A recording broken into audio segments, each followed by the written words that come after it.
홍익인간의 나라 한국.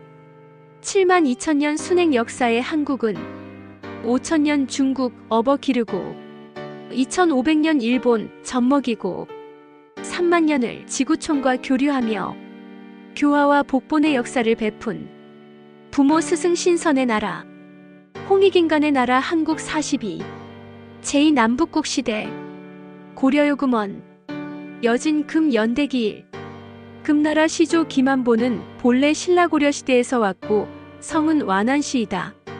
서기 935년에 신라가 고려에 귀복하였으므로 이미 고려시대가 되는데 김안보는 신라 출신의 김씨가 된다.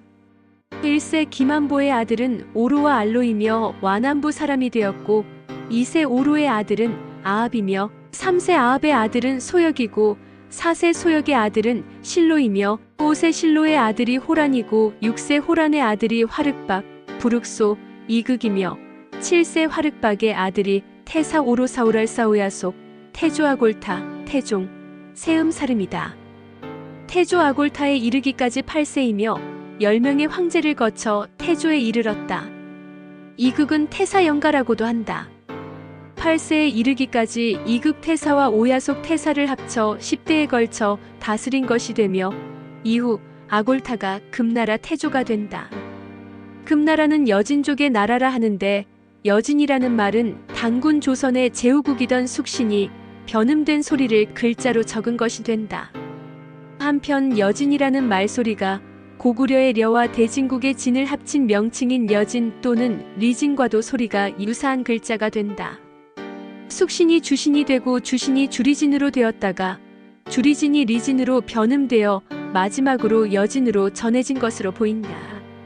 여기서 주리진의 리진은 고구려와 대진의 려와 진이 조합된 여진이 리진 또는 여진으로 변음되어 전해졌을 가능성이 많다고 보인다. 주리진은 곧 만주의 리진이라는 의미가 된다. 는 려고울 려 또는 리 땅 이름 리로 소리나는데 려는 우리말의 두음법칙 현상에 의하여 여로 쉽게 변음된다. 중국어 발음은 두음법칙이 없다. 금나라의 본 이름이 주리진이며 만주에 소속된 것을 주신이라 불렀는데 주리진과 발음이 비슷하다. 여기서 주신과 주리진은 곧 숙신의 발음이 변한 것이 된다.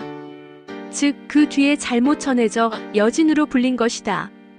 여진족은 5대 시대의 거란요에 편입된 남쪽의 여진은 수겨진으로 요나라에 편입되지 아니한 북쪽의 여진은 생여진이라 불렸다. 생여진은 백두산과 흑룡강 사이의 여진을 가리키며 수겨진은 서쪽으로 거란의 통치를 받은 여진을 가리킨다.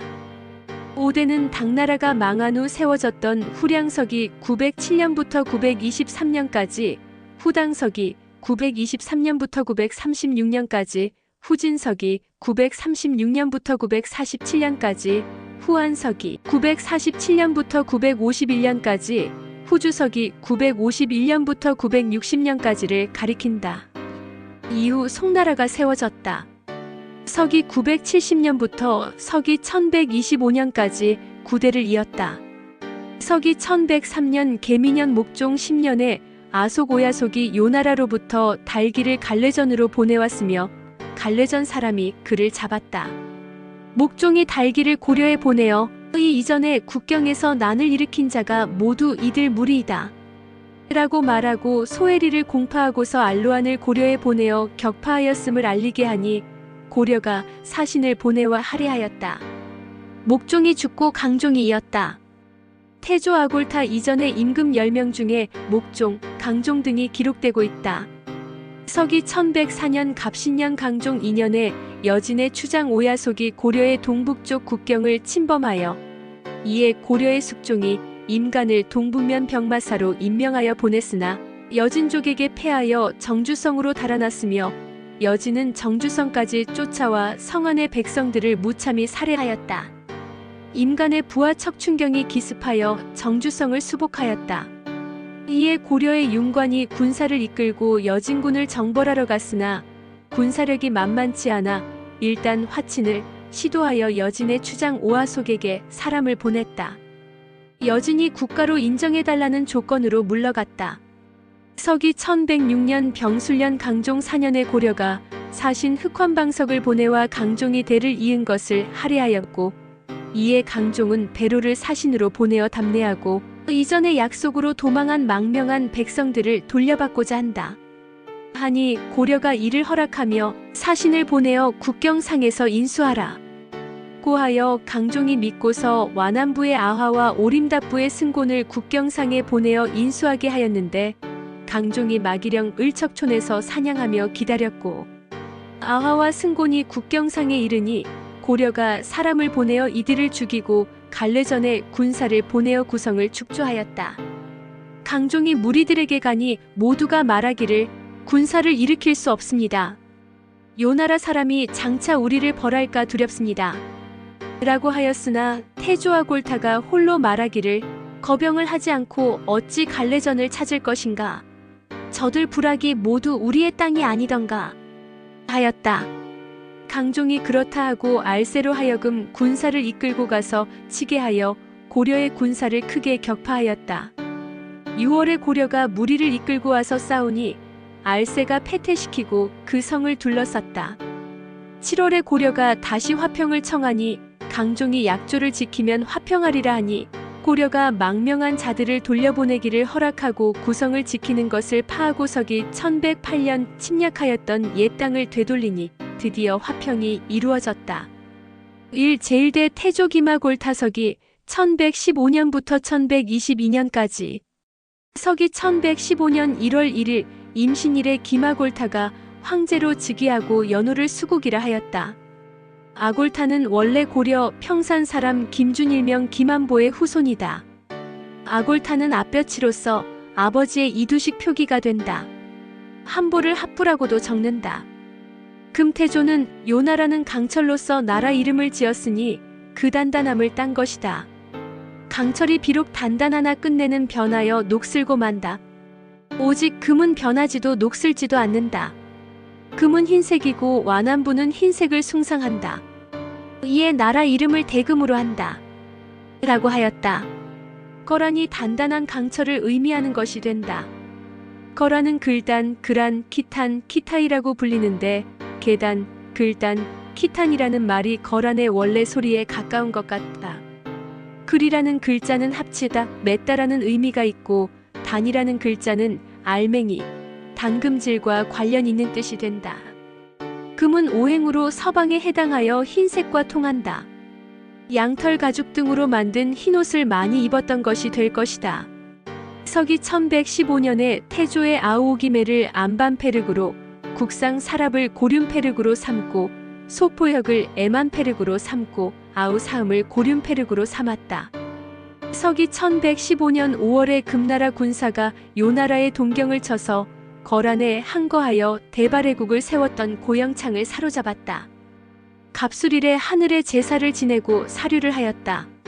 예전부터 5월 5일, 7월 15일, 9월 9일에 하늘의 제사 지내고 사류를 하였는데 매년 상례로 하였다. 서기 1115년 8월에 고륜페르그 사랍을 고륜 오형리페르그로, 아리압을 고륜 영실페르기라 하였다. 서기 1115년 9월에 태조가 황룡부를 이기고 가고살갈에게 보주를 치도록 하였다. 보주는 고려에 가까우며 요나라가 고려를 침범하여 보주를 설치하였던 것인데 이에 이르러 살갈에게 명하여 취하게 한 것이다. 고려 기록에서는 포주라 적고 있다. 서기 1116년 5월에 덕특페르그 애꾸콘이 요나라 군사를 조소성에서 처부수고 고륜 오페르그 사음이 태주를 빼앗았다. 서기 1116년 6월에 고려의 예종이 사신을 보내 금나라에 청하기를 포주는 본래 우리의 옛 땅이다. 바라건대 요나라를 이 때문에 만나 뵙고자 한다. 라고 하니 금나라 왕태조 기마골타가 사자에게 말하기를 그대가 그 땅 내원성을 직접 취하라. 고하였다. 서기 1117년 초에 고려는 요나라가 지배하고 있던 압록강 유역의 포주성과 내원성을 되찾아 이름을 의주로 고쳤다. 이에 연호를 첨보라 하였다. 서기 1117년 3월에 금나라 태조 아골타가 고려에 국서를 보내어 금나라를 형의 나라로 모시라고 하였다. 이에 고려는 금나라를 형님의 나라로 인정하고 형제관계로서 조공을 약속하였다. 서기 1118년 천보 2년 12월에 고려 국왕예종에게 조서를 내려 유시하기를 짐이 처음 군사를 일으켜 요나라를 칠 때 이미 일찍이 하늘의 도움이 있음을 널리 알리고서 여러 차례에 걸쳐 적병들을 패퇴시켜 북의 상경으로부터 남으로 바다에 이르렀으며 그간에 서울과 주연과 부족의 백성들이 실로 모두 안무되고 평정되었는데 이제 패근을 보내어 알리고 깨우치며 이에 말 일피를 하사하니 가히 따를지로다 하였다. 서기 1119년 천보 3년 8월에 태조의 명을 받은 완안희운이 한인의 해설을 모방하고 거란의 문자 제도를 그대로 하여 본국말에 적합하도록 여진 문자를 완성하니 태조가 크게 기뻐하여 이를 반포하여 시행토록 하였다. 이에 고려가 장성을 세척을 증축하니 변경의 관리가 군사를 발동하여 그치게 하였으나 따르지 아니하고 보고하기를 옛날의 성을 보수한 것입니다 하였다. 갈래전에 패근인 호자고와 스편으로부터 듣고서 조서를 내려 이르기를 침공하여 부딪히지 말고 다만 신중히 병영과 보루를 견고하게 하라고 널리 알릴 따름이다 하였다. 서기 1120년에 함주로 도통사가 군사를 나누어 보주와 필리 위에 이성에 주둔하고 군사를 늘리기를 청하니 조서를 내려 너희들은 군사를 나누어 주둔하고서 굳게 받들어 지키기를 심히 잘하라. 고려가 여러 세대에 걸쳐 요나라의 신하로서 섬겼으니 혹시라도 교통하게 될지 모르니 항상 사람을 보내어 정탐하라 하였다. 서기 1121년에 헤로도 통사를 설치하고 발에 군사로 8개 명안을 조직하고 명안 위에 군수를 두고 군수 위에 만호를 두고 만호 위에 도통을 두었다.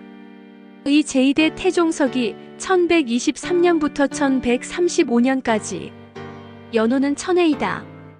고수와 사야가 고려의 사신으로 가다 국경에 이르니 그 접대하는 예의가 불손하여 고수 등은 감히 가지 않으므로 태종이 이르기를 고려는 요나라를 섬겼으니 당연히 요에게 한 예의로서 우리를 섬겨야 하나 우리나라에 초상이 생겨 요나라 왕이 아직 잡히지 아니하였으니 강압적으로 하지 말라 하고 고수 등에게 명하여 돌아오게 하였다. 고수는 고구려 고시 출신이 될 것이다. 물론 거란의 요나라 왕족이 되는 야율씨도 원래는 고구려 고시 출신이다. 서기 1124년 천해 2년에 문도온을 아사암페르구로 삼아 국정에 참여하도록 하였다. 이에 동지남로도통 골실답이 상주하기를 고려가 배반하여 도망하고 변경의 방비를 강화하니 반드시 다른 의도가 있습니다 하니 조서를 내려 이르기를 무릇 통하여 묵고하면 통상의 의식에 어긋남이 없으니 혹여 침략해 오게 되면 군사들을 정돈하여 그에 응하라. 감히 먼저 저들을 침범하는 자는 비록 승리하더라도 반드시 벌할 것이니라 하였으며 도모에게 조서를 내려 갑사 1000명으로 해도를 지키게 하여 방비토록 하였다. 서기 1125년 천해 3년에 염노를 불러 경사에서 여진 글자를 가르치도록 하였다. 서기 1125년에 요나라를 멸하였다. 이때 거란의 8만 대장경이 실종되었다.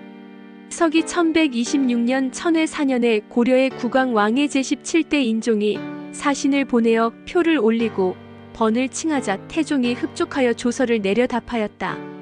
임금께서 고백숙과 오지충을 사신으로 삼아 고려에 사신으로 보냈다. 여기서 번이란 변두리를 지키는 신하제후라는 뜻이 된다. 무르사신을 보내어 왕래함은 마땅히 요나라 때의 옛것을 따라야 하니 이에 보주로와 저들 경계에 있는 변경지역의 사람들을 모름지기 모두 돌아가게 하도록 고백숙에게 칙서를 내려 이르기를 만약에 한 번이라도 들으면 즉시 보주의 땅을 하사하라 하였는데 고백숙이 고려에 이르자 왕의 고려 제17대 인종이 표를 붙여 살해하였고 요나라의 한 예법으로 삼겼다. 이때부터 금나라는 고려를 신하의 나라로 삼은 것이 된다. 이때는 고려왕은 제17대 인종으로 이자겸이 세력을 가졌던 시대이다. 서기 1127년에 송나라를 쳐서 남쪽으로 몰아내니 남송이라 하고 신하국으로 삼았다. 서기 1130년에 고려 왕 해제 17대 인종이 표를 올려 보주에서 변경으로 도망하여 들어간 자들을 수색하는 것을 면해달라 애걸하였다. 이에 고려 사람 10여인이 고기를 잡다가 태풍으로 표류하여 해안에 닿았는데 갈소관의 사람이 그들을 잡았으나 조서로서 고려로 돌려보내고서 우기 표를 올려 보주에서 고려로 도망하여 들어간 호구를 수색하지 말라.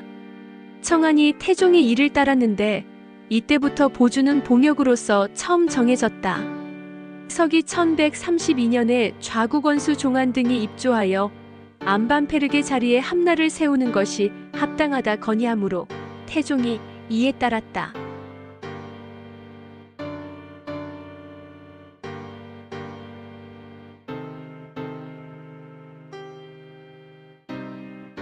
제세이와 홍익인간, 홍익인간 이와 세계, 억만세, 골자래,